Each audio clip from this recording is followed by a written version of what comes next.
રહ્યું છે છોલે અને કુલચે બનાવું છું આજની રેસીપીમાં.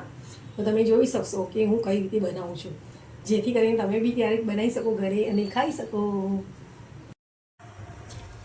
આમાં થોડું નાખ્યું છે જીરું, અને જીરું હવે સંતળાઈ ગયું છે. પછી આપણે આમાં નાખીશું તજના પત્તા. તજ પત્તા નાખ્યા છે.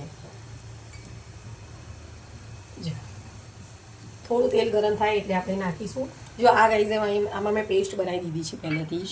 આ છે ડુંગળી, લસણ અને લીલા મરચાંની પેસ્ટ છે, અને આ ટોમેટોની પેસ્ટ છે.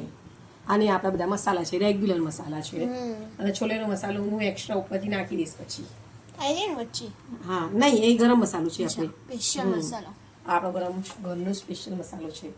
એ તો હું પછી એડ કરી દઈશ એની અંદર. જો આ આપણું તેલ ગરમ થઈ ગયું છે. હવે આપણે અંદર એડ કરીશું લસણની પૂરી.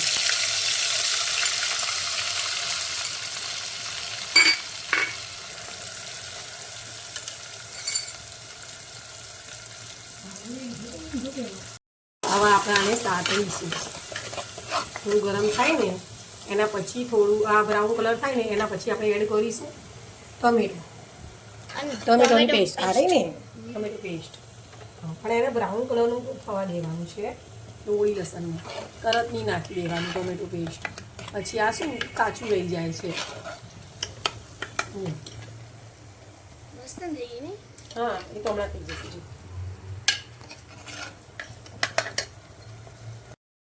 હવે આપણે આની અંદર એડ કરીશું ટમેટોની પેસ્ટ એડ કરવાની છે. આને બી બરાબર સાતરી દેવાની છે અંદર. હા, એ ડુંગળી લસણ બ્રાઉન થઈ ગયું છે એટલે આની અંદર હજી આ પણ શેકવા દેવાનું છે 5-1 મિનિટ જેટલું. જો તમને દેખાઈ રહ્યું છે આ તેલ ઉપર આવી ગયું છે, આ બરાબર શેકાઈ ગયું છે. હવે આપણે અંદર કરીશું દેશી મસાલા. તો આમાં થોડી ચપટી હળદર નાખી છે મેં, અને લાલ મરચું નાખ્યું છે, હરી મરચું પડી ગયું નીચે. ચાલે તો હમણાં થઈ જશે સાફ. કાશ્મીરી લાલ મરચું, ગરમ મસાલો છે, અને આ છે ધાણા જીરું. બે મિક્સ છે. અને આપણે સ્પેશિયલ મસાલો એડ કરીને નાખ્યો ને પહેલાં જ મેં. જો હવે આ બધા મસાલા આપણે મિક્સ કરી નાખ્યા છે. જો તમે જોઈ શકશો ગાઈસ. હવે જાડી જાડી થઈ ગઈ. હા, પણ હજી શેકાશે ને. આમાં શું છે, આપણે માટીનું આજે એ છે ને કઢાઈ, એટલે આમાં થોડી વાર લાગે છે શેકાતા. પણ આનો ટેસ્ટ બહુ સરસ આવે છે માટીના વાસણમાં. ખરેખર ખાવાની બહુ જ મજા આવે છે ગાઈસ.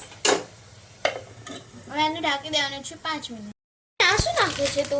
આ કસ્તુરી મેથી છે. કસ્તુરી મેથી બતાય તો. હા, બતાવું છું. અને હાથથી થોડીક લાઈટ લેવાની, પછી મસળી નાખવાની, પછી એડ કરવાની અંદર. જો તો ફ્લેવર સરસ આવશે, સ્મેલ બી સરસ આવે એની. બતાય તો પેકેજિંગ.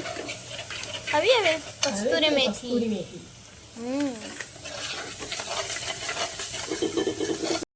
હવે આપણે અંદર એડ કરીશું છોલે. ગાઈ મીઠું નાખેલું છે એટલે આપણે મસાલામાં નહોતું નાખ્યું.